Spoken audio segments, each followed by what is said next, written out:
Hey everyone, it's Boogeyman Ben here. Hope everyone's doing well and having a nice weekend. Today's video that I wanted to do this week is about a film that I just watched. Now, the movie came out in theaters last October, and it was a movie I was unfortunately not able to see in the movie theaters because I just couldn't get a lot of people to go see it with me.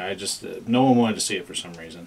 My wife was too scared to see it in the theaters because she thought it looked too freaky, and most of the horror films that usually disturb her like that, she'd rather watch at home.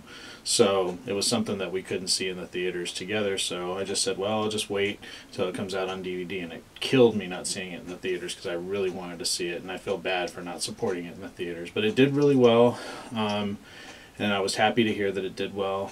But the movie I'm talking about is Sinister. Now, I just watched this movie. I've actually watched it twice, and I really want to share my thoughts about it, and I hope everyone enjoys this video, and stay tuned for my review.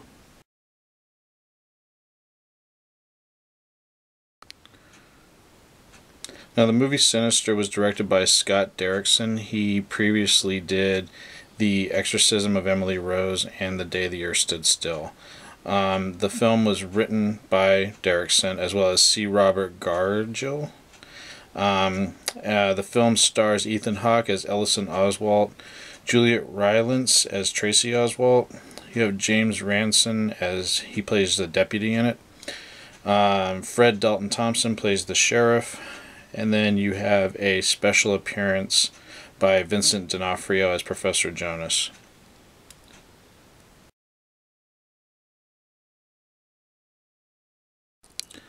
Now, the plot of Sinister revolves around Ellison Oswalt, who is a true crime writer. 10 years earlier in his career, or 10 years earlier from when the movie picks up, he had made this really successful novel. It was like a blockbuster, and he was on talk shows and really famous from it. And ever since then, he's been trying to get that same type of fame and just hasn't been able to do it. What he does at the beginning of the film is he moves his family into this home where this family was brutally killed and their youngest child went missing. Now, his family doesn't know that the previous occupants of the house were murdered. They just think that they're relocating, which is what he's done in the past.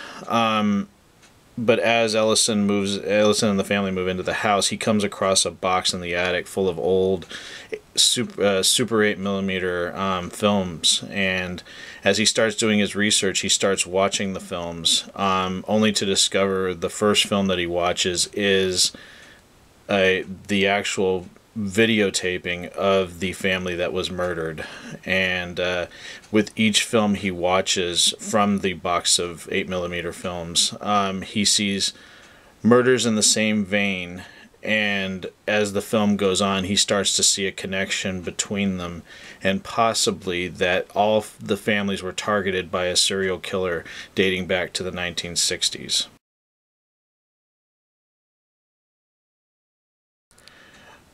I think Sinister is one of the scariest films ever made, especially one of the scariest films I've seen recently. This film literally is nightmare-inducing, and it's not so much what it's about, it's the way that the story is told. It's told in a very straightforward manner, and it's a real character movie. You're really with this family in the film, Ellison and his wife and their kids, and you're discovering what has happened as he's discovering it, and you're really vested in the characters, and I think that's the strength of the screenplay as well as the directing. It really has a 70s feel to it. It almost reminded me of the way the original Amityville Horror was directed. It's just the way that it looks. But Ethan Hawke is really good in this film, just excellent. I think it's probably my favorite performance by him because he's human. He's the main protagonist, but he's flawed. There's things about him that you don't like, and that's how most, everybody has their flaws, and he doesn't really care much about anything else but success, and that's what's driving him through this film. He doesn't care as much about you know, that they're living in a house where this family was murdered. He doesn't tell his family what's going on. He kind of, you know, he's there for his family, but he doesn't really give them attention because he's so dedicated to becoming a successful novelist again, and that's all he can think about.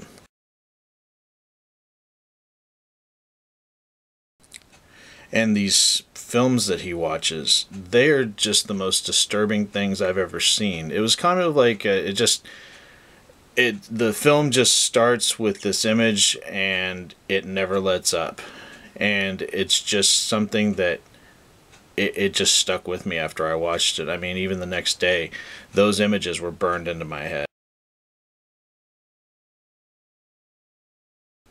The other thing I can't forget to mention is the soundtrack by Christopher Young. What a creepy soundtrack. That music is just dread. And it's so well done in the way that he uses the music throughout the film. Ugh, that music just gets you. It's really good. I think one of the best horror soundtracks I've heard recently. The other thing I really liked about this film is the main baddie, or the antagonist. He's a deity, and his name is Bagul. And the myth behind him is that he eats children's souls.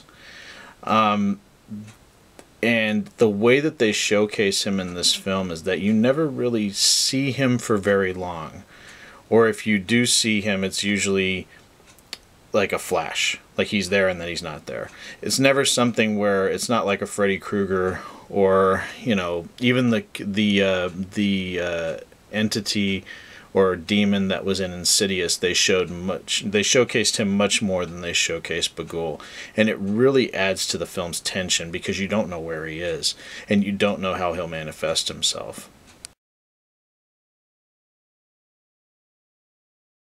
Ethan Hawke was tremendous in this film. I really think it's probably the best film I've seen him in, and I like a lot of his performances. I was happy to see him coming into the horror genre. He did Daybreakers, but it was an interesting movie, and it dealt with horror themes, but it wasn't really like a scary film. This movie is scary, and Hawke is such a good actor in this film because he looks terrified, especially in this one scene towards the climax. He is so believable in the scene where he's just, you can just see the terror in his face, and he just does it so well, and just really well acted. Really good acting in this by him. I loved him in this film. Everybody else in the cast is great, but it's Hawke's movie. I mean, it's really his performance, and I just thought he was tremendous in it.